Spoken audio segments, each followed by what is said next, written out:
अमरावतीमध्ये आता 12 वाजता सन्माननीय आमचे विभागीय नेते बच्चू कडू असतील, तिथले संपर्क प्रमुख आमचे किशोरप्पा असतील आणि आमचे स्थानिक नेते मंडळी आहेत, त्यांनी एक जिल्ह्याच्या कार्यकारिणीची बैठक लावलेली आहे आणि त्या बैठकीला त्यांनी मला निमंत्रण दिलेलं होतं आणि माननीय एकनाथ शिंदे साहेबांच्या नेतृत्वाखाली त्या बैठकीला देखील उपस्थित राहायला मी आलो आहे आणि त्याच्यानंतर संध्याकाळी काही महानगरपालिकेच्या निमित्तानं इकडे तिकडे गेलेले जे शिवसेनेचे आमचे पदाधिकारी होते, कार्यकर्ते होते, काँग्रेसमधले काही पदाधिकारी आहेत, त्यांचा प्रवेश नागपूरमध्ये इथल्या पदाधिकाऱ्यांनी ठेवला आहे आणि त्या प्रवेशाच्या कार्यक्रमाला देखील उपस्थित राहणार आहे।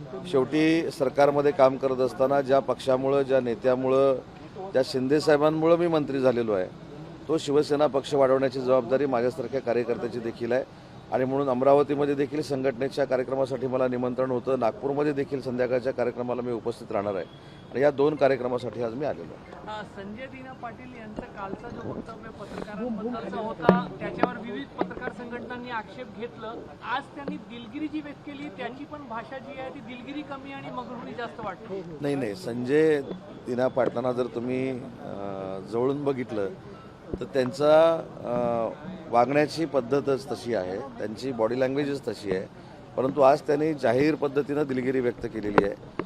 त्यांनी पत्रकारांच्या बाबतीमध्ये जे काय बोलले त्याचं पक्षानं कुठेही समर्थन केलेलं नाही, त्याच्यामुळे संजय पाटील यांनी स्वतः दिलगिरी व्यक्त केल्यामुळे मला असं वाटतं की तो विषय सगळ्यांनीच थांबवणं गरजेचं आहे। संजय पाटलांसारखा जीवाला जीव देणारा मित्र देखील असू शकत नाही, याचा अनुभव मी देखील गेली 25 वर्ष घेतलेला आहे। आम्ही वेगवेगळ्या पार्टीमध्ये असलो तरी पूर्वीपासूनचे मित्र आहोत। मी देखील काल त्यांच्याशी चर्चा केली, स्वतः साहेबांनी त्यांच्याशी चर्चा केली, साहेबांनी त्याच्यावर खुलासा केला आहे, संजय पाटलांनी दिलगिरी व्यक्त केलेली आहे। त्याच्यामुळे माझी देखील आपल्याला विनंती आहे की भविष्यामधनं राजकारण करत असताना त्यांच्याकडनं अशा पद्धतीची भूमिका परत घेतली जाणार नाही, अशी देखील चर्चा साहेबांनी त्यांच्याबरोबर केलेली आहे। पण त्याच्यामधलं एकच महत्त्वाची गोष्ट की ज्या फेजमधनं आम्ही 4 वर्षापूर्वी गेलो, आम्ही 4.5 वर्षापूर्वी गेलो आणि त्या फेजमधनं जात असताना शिंदेसाहेबांचं नेतृत्व कुणीही स्वीकारलं की त्याला आई बहिणीवरनं शिव्या घालायचा, त्याला मर्डर करतो म्हणून सांगायचं, त्याचा कोतळा काढतो म्हणून सांगायचं, त्याला तुडवतो म्हणून सांगायचं। शेवटी आम्ही पक्षांतर करणं, आम्ही आमचा विचार बदलणं हा डॉक्टर बाबासाहेब आंबेडकरांच्या घटनेनं दिलेला आम्हाला अधिकार आहे। त्या नियमात बसून जर आम्ही संविधानाचा आदर करून जर दुसऱ्या गोष्टी करणार असू तर त्यांची आई बहीण कशाला काढायची, तर सुरुवात कुठनं होते ही देखील विचार करण्यासारखी गोष्ट आहे। परंतु कदाचित हा सगळा राग आपल्या सगळ्यांवर निघाला असेल। त्यांनी स्वतःहून दिलगिरी देखील व्यक्त केलेली आहे। आज ते आमच्या पक्षाचे खासदार आहेत आणि त्यांच्या वक्तव्यानं अनेकांची मनं दुखवलेली आहेत, पत्रकारांची, याची देखील मला कल्पना आहे आणि म्हणून त्यांचा स्वभाव तसा नाही आहे, ते अतिशय दिलदार मित्र आहेत। तरी देखील त्यांच्या बोलण्यानं जर कोण दुखावलं असेल तर मी माझ्या वतीनं देखील दिलगिरी व्यक्त करतो। ऑपरेशन टायगर पुन्हा आमदारांच्या बाबतीत एक ऑपरेशन टायगर 3.0 ची चर्चा व्हायला लागलेली आहे आणि काही आमदार या अनुषंगाने ठाकरे गटाचे एकनाथ शिंदे यांना भेटले अशी पण चर्चा होत आहे। नाही, operation number 1, operation number 2, operation number 3 याच्यापेक्षा रोजच पक्षप्रवेश शिंदेसाहेबांच्या नेतृत्वाखाली मुंबईमध्ये होत आहेत। त्याच्यामुळे तुम्ही प्रत्येक ऑपरेशनला आता नंबर द्यायला गेला तर दर दिवशीचं एक ऑपरेशन असं 365 पर्यंत नंबर तुम्हाला द्यावे लागतील। परंतु आमदारांचीच जर इच्छा असेल, महाविकास आघाडीच्या आमदारांचीच इच्छा असेल की आम्हाला एकनाथ शिंदे साहेबांचंच नेतृत्व स्वीकारायचं आहे, तर मग ते आम्ही का नाकारावं आणि त्याच्यासाठी ते जर पक्षामध्ये येणार असतील तर त्यांना येऊ नका म्हणून का सांगावं। पण ही परिस्थिती आणि हे वातावरण महाराष्ट्राच्या लोकप्रतिनिधींमध्ये निर्माण झालेलं आहे, हे नाकारता येत नाही। विजय वडेट्टीवार शिंदे गटात प्रवेश करणार अशी जोरात चर्चा सुरू आहे, काही खरं आहे का? तुम्ही इकडे आहे म्हणून सांगतो।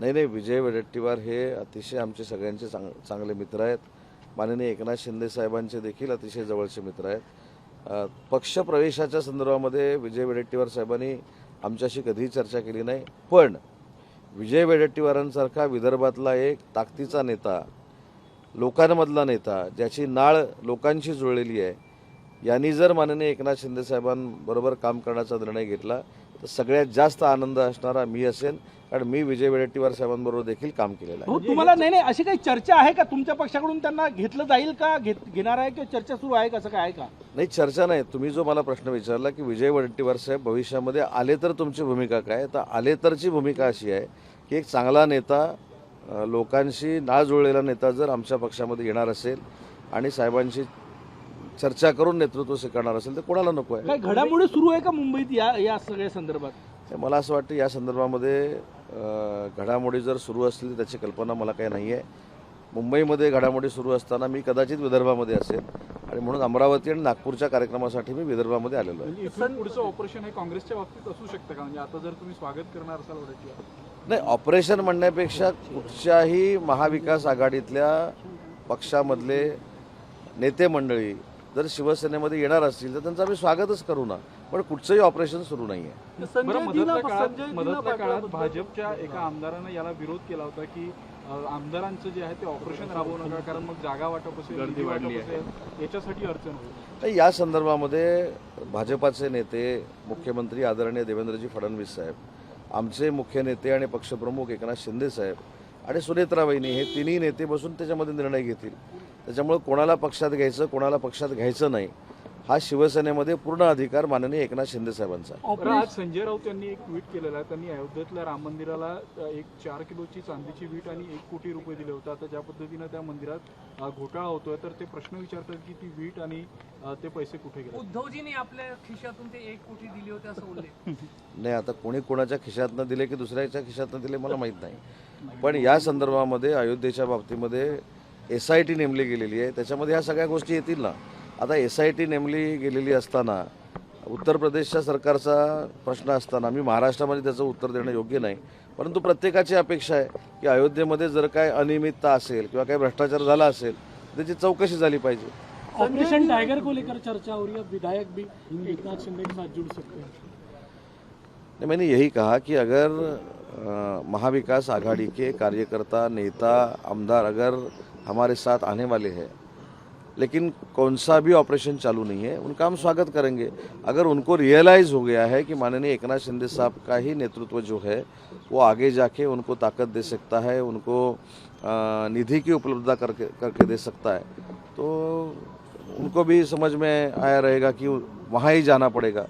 तो अगर आने वाले हैं तो उनका स्वागत करेंगे. विजय वडेट्टीवार के नाम की भी चर्चा है कि वो एकनाथ शिंदे के साथ जाएंगे. नहीं, वो आएंगे नहीं आएंगे इसके बारे में मुझको पता नहीं है, लेकिन विजय वडेट्टीवार जी एक विदर्भ के स्ट्रांग नेता है, ताकतवर नेता है. अगर वो माननीय एकनाथ शिंदे साहब का नेतृत्व स्वीकार करके अगर उनके साथ आ जाते हैं तो उसका आनंद सबको है. संजय राऊत म्हटले की सत्ता नसेल तेव्हा यांची अवस्था काय होईल कळेल. हे सत्ता नसेल तेव्हा बघू ना. संजय दिना पाटलांबद्दल एक मी त्यांचा तो व्हिडिओ पूर्ण पाहिला. ते त्या संपूर्ण व्हिडिओवर विनंती करत होते की मी तुमच्याशी पुरेसं बोललो आहे, आता नका विचारू मला, खूप झालं हे. तर त्यांनी हे सांगितलं की माझ्या आई वडील घरच्यांना नका आणू तुम्ही, मला काय विचारता. तर काही इलेक्ट्रॉनिक मीडियावाले त्यांच्या घरी घुसले, घरात जाऊन त्यांचा रोष तोही होता. तर हा अतिरेक होतो असं वाटत नाही का मीडियाकडून? आता मी जर ते म्हणत होते की अतिरेक होतोय न होतोय ह्याच्यावर जर बोललो तर मी अडचणी देऊ शकतो. फक्त माझी विनंती अशी आहे, मगाशी संजय दिमा पाटलांच्या बाबतीमध्ये मी हेच सांगितलं की मित्र म्हणून अतिशय दिलदार संजय दिना पाटील आहेत. काही अडचणीमुळं, काही चिडल्यामुळं त्यांच्याकडनं काही शब्दप्रयोग झाले असतील, पण त्याबद्दल त्यांनी दिलगिरी व्यक्त केलेली आहे. त्याच्यामुळे मला देखील तमाम पत्रकारांना एक विनंती करायची आहे की तुम्ही देखील समजून घेतलं पाहिजे, तुम्ही देखील थोडा त्यांच्या मानसिकतेचा विचार केला पाहिजे. ती व्यक्ती तशी नाही आहे आणि त्यांनी माफी मागून दिलगिरी व्यक्त करून या सगळ्या प्रश्नाला पूर्णविराम दिलेला आहे. संजय राऊत असंही म्हटले की 50-50 कोटी रुपये देऊन तुम्ही तुमचा पक्ष वाढवला, तुम्ही काही संत महात्मा नाही. संत महात्मा कोणच नाही आहे, त्याच्यामुळं संत महात्माची उपमा देण्याची गरजच नाही. पण 50 कोटीचा आकडा 4.5 वर्षापूर्वीचा होता, तो व्याजासकट आता कदाचित वाढला असेल असं आम्हाला सगळ्यांना वाटलं होतं, पण 4 वर्षानंतर देखील तो तेवढाच आकडा आहे. पण हा सगळा फेक आहे, अशा बाबतीत कोणीही व्यवहार केलेले नाहीत. साहेबांच्या नेतृत्वावर, शिंदे साहेबांच्या नेतृत्वावर आकर्षित होऊनच या 6 खासदारांनी शिवसेनेमध्ये प्रवेश केला आहे. धन्यवाद. संजय दिना पाटिल ने वो जिस तरीके से सफाई दी, दिलगिरी भी व्यक्त की, उसके बाद भी उनकी भाषा को लेकर सवाल उठाए जा रहे हैं. नहीं, आप अगर उनको मिलोगे तो बचपन से ही वो ये उनका व्यक्तिमत्व ही ऐसा है, लेकिन वो बहुत दिलदार एक दोस्त है और उन्होंने अभी दिलगिरी व्यक्त की है आगे जाके ऐसा नहीं होगा, ये भी उन्होंने बयान दिया है।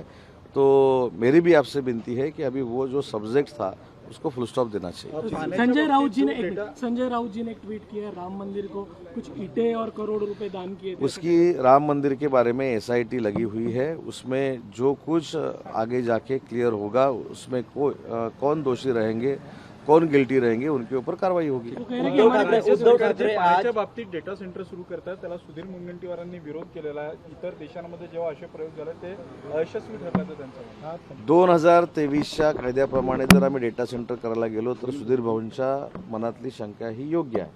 परंतु 2024ला जी ग्रीन डेटा सेंटर पॉलिसी आली त्याच्यामध्ये ह्या सगळ्या गोष्टी इन्क्लूड केलेल्या आहेत आणि MMR रिजनमध्ये होणारा डेटा सेंटरचा जो काही प्रकल्प आहे तो 100% सांडपाण्याचं तरसरी करून टर्सरी प्लांट लावून तेच पाणी डेटा सेंटरला वापरावं अशासाठी ॲमेझॉनसारखी कंपनी असेल, त्याच्यानंतर ब्लॅकस्टोनसारखी कंपनी असेल, हे 2-2 हजार कोटी रुपये खर्च करायला तयार आहेत. तरी देखील या सगळ्या शंका कोणाच्याही मनात राहू नये यासाठी अनिल काकोडकरांच्या नेतृत्वाखाली समिती स्थापन करण्याचा निर्णय आम्ही घेतलेला आहे आणि या समितीचं अध्यक्षपद अनिल काकोडकर साहेबांनी स्वीकारावं अशी त्यांना आम्ही विनंती करणार आहोत. उद्धव ठाकरे आज बागी सांसदों के इलाकों का दौरा करते हैं, इस दौरे को कैसे देखते हैं आप? इसलिए उनको शुभकामनाएं हैं मेरी. पुढचं ऑपरेशन हे काँग्रेसमधून आहे का तुमचं? हे मगाशी याचं मी उत्तर दिलं. महाविकास आघाडीचे अनेक कार्यकर्ते, अनेक नेते, अनेक आमदार असतील, त्याच्यामध्ये अजून कोण असतील, यांना 100% माननीय एकनाथ शिंदे साहेबांच्या कार्यप्रणालीवर जर विश्वास असेल तर ते स्वतःहून येत आहेत. त्याच्यामुळं ऑपरेशन कुठचं टायगर राबवायची गरज नाही आणि जर ऑपरेशन टायगर राबवायची गरज असेल तर तुम्हाला 1, 2, 3 वर थांबता येणार नाही. दररोज प्रवेश सुरू आहेत. त्याच्यामुळे 1, 2, 1, 6 365 365 दिवसापर्यंत हे ऑपरेशन राबवावं लागेल. उद्धव ठाकरे आज दौरा करते विदर्भात 2 दिवस करत असणार आहे. हा दौरा आता होतो आहे. अनेक कार्यकर्ते जे म्हणणं आहे की खूप उशीर झालेली आहे. आता तरी होतोय म्हणून त्यांना शुभेच्छा. चला. सर